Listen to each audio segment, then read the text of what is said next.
Most online sources claim that children have the necessary motor skills and hand size to begin learning to type between ages 6 and 7. The conditions in which children learn differ by school curriculum, technological accessibility, and the individual child's comfort with reading and writing. While the hunt and peck method, a style that entails looking at the keyboard and finding each individual key that one intends to type, is more intuitive for beginners, typing courses instruct students on how to touch type, which allows a typist to work without looking at the keyboard. To touch type effectively, a typist must commit the location of each key to muscle memory, so the keyboard layout that you learn first tends to stick with you. And an overwhelming majority of English typing courses use QWERTY as their model.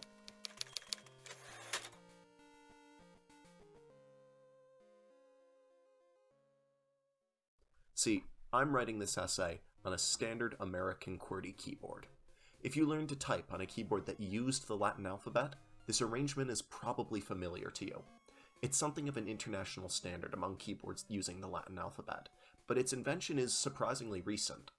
The QWERTY alphabet first came into existence in 1874 by the hand of Christopher Latham Scholes, inventor of the first commercial typewriter and former member of the Wisconsin State Senate. Prior to its inception, the haphazard placement of keys on a typewriter meant that pressing common letter combinations that were too close to one another could cause the typewriter to jam.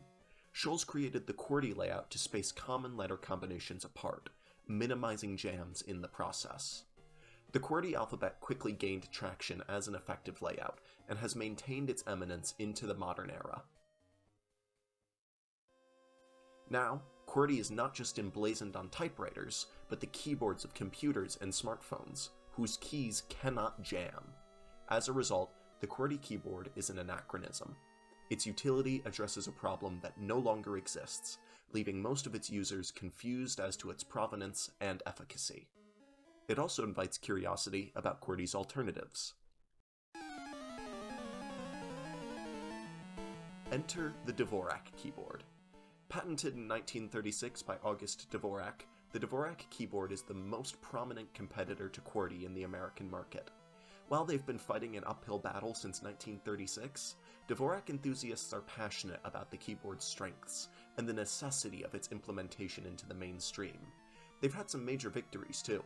Most notably, Dvorak is available on every major OS, including Linux, Mac OS, and Windows. They have a seat at the table.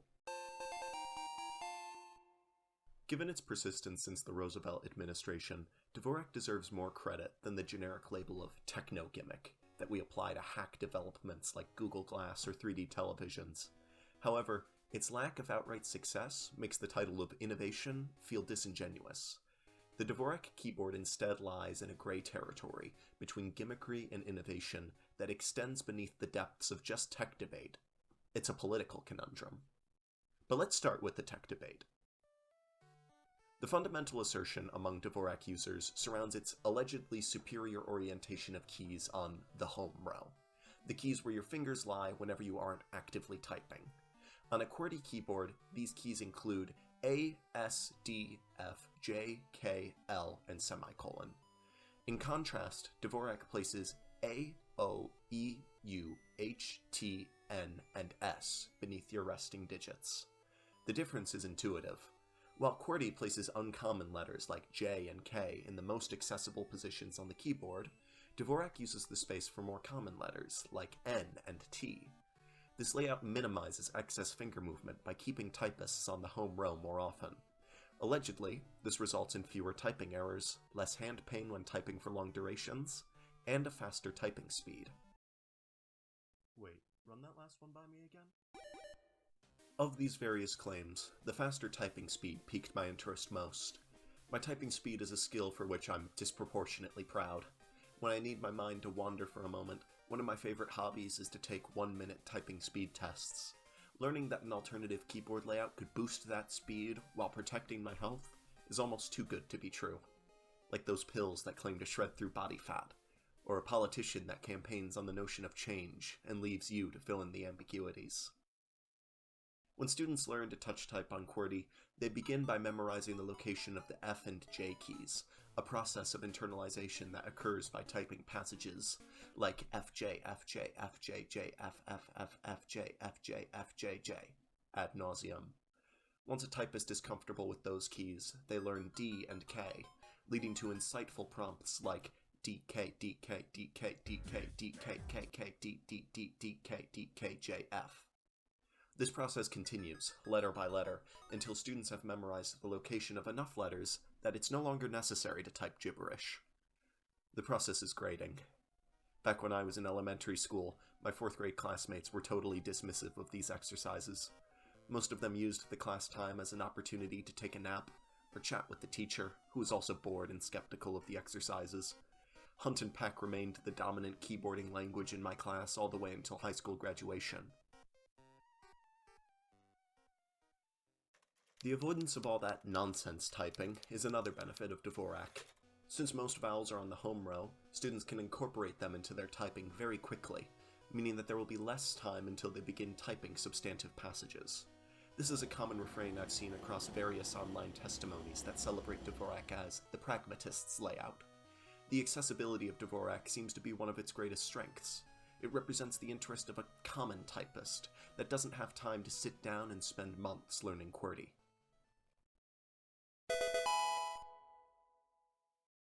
Randy Cassingham is the creator of This Is True, which highlights unusual news stories from the past week in a comedic light. He's also the owner of the web domain DvorakKeyboard.com, which, as its name suggests, promotes the Dvorak layout. Cassingham first transitioned from QWERTY to Dvorak while he was in college, and immediately saw the benefits. Over the course of a few short weeks, his typing speed skyrocketed, from 50 words per minute on QWERTY to over 100 on Dvorak. Cassingham attributes his rapid success to Dvorak's ergonomic design, which enables a quote-unquote back-and-forth flow across the keyboard that makes typing more efficient.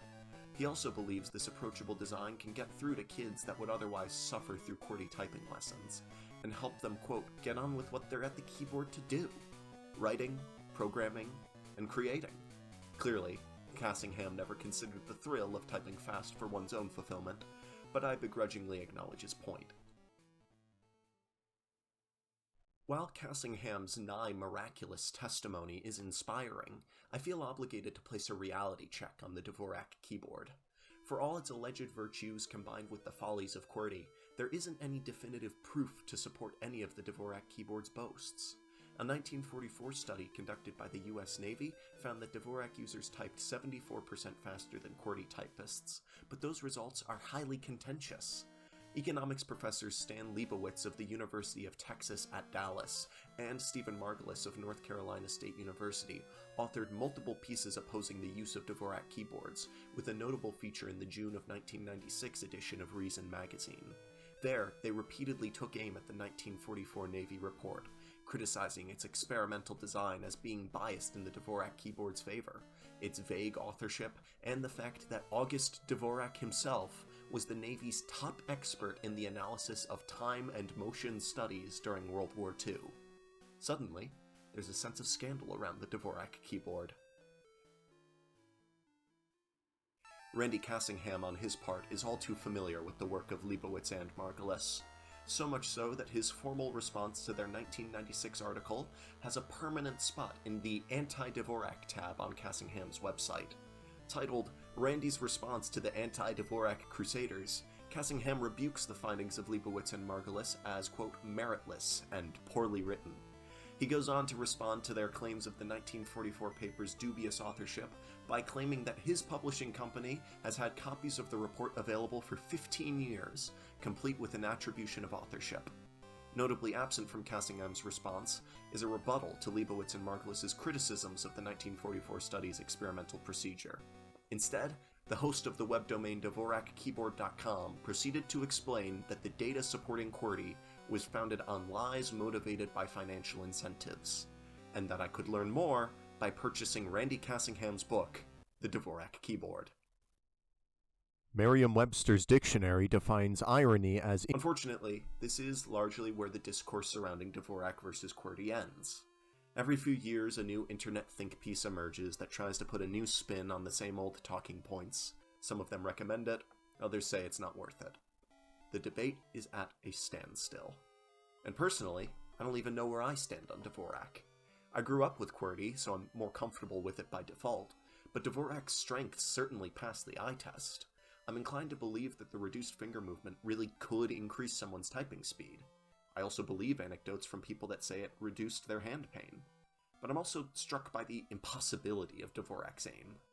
See, we've danced around the most significant barrier stopping Dvorak from entering the mainstream, and that's the fact that QWERTY was here first. It is the status quo, and unless something can prove itself to be demonstrably better, it's going to stay as the status quo. There's an old adage that infinite monkeys supplied with infinite typewriters could eventually write the complete works of William Shakespeare by pure chance, letter for letter. If we lived in this hypothetical, there would be no harm in supplying a few monkeys with Dvorak keyboards and seeing how they fare. But even then, we'd need our monkeys to produce the first few acts of Hamlet on a Dvorak keyboard before the international community recognized Dvorak's efficacy. To make matters worse, we live in a world with few typewriters and even fewer monkeys. The greatest struggle of Dvorak is that it represents a micro-revolution. It represents a revolution in the sense that it would force us to overhaul the entire North American keyboarding system to implement Dvorak hardware in the mainstream. And it is micro in that the actual innovation is pretty modest. Its benefits pass the eye test, but they don't pass that much. How hard should we be fighting for such marginal change? Even the innovations of the Dvorak keyboard have de-escalated over time. The original Dvorak keyboard had a completely different order for the numerical digits 0 to 9, as August Dvorak considered the ordering ergonomic. However, the current standard for Dvorak keyboards has the sequential, and less ergonomic, ordering of 1, 2, 3, 4, 5, 6, 7, 8, 9, 0 on the top row, just like QWERTY. Is that a happy medium between ergonomics and common sense? Or is it a failure to commit to its underlying mission? I promise I'm not trying to overstate the importance of this conversation. I know we're talking about keyboards here, but that's also what concerns me. It worries me that Dvorak is considered a radical change to our keyboard layout, even though it's ultimately just rearranging a few pieces of the existing layout. It worries me that we're so hesitant to investigate ideas that challenge the status quo beyond our conversations within insulated communities. It worries me that the faces of those insulated communities seem deeply motivated by self-interest. It worries me that the conversations about Dvorak and QWERTY are so circular, and that we've been having the same conversations about keyboards for literal decades. And it worries me that Dvorak compromises on the limited innovations it does promote. On second thought, it's probably nothing.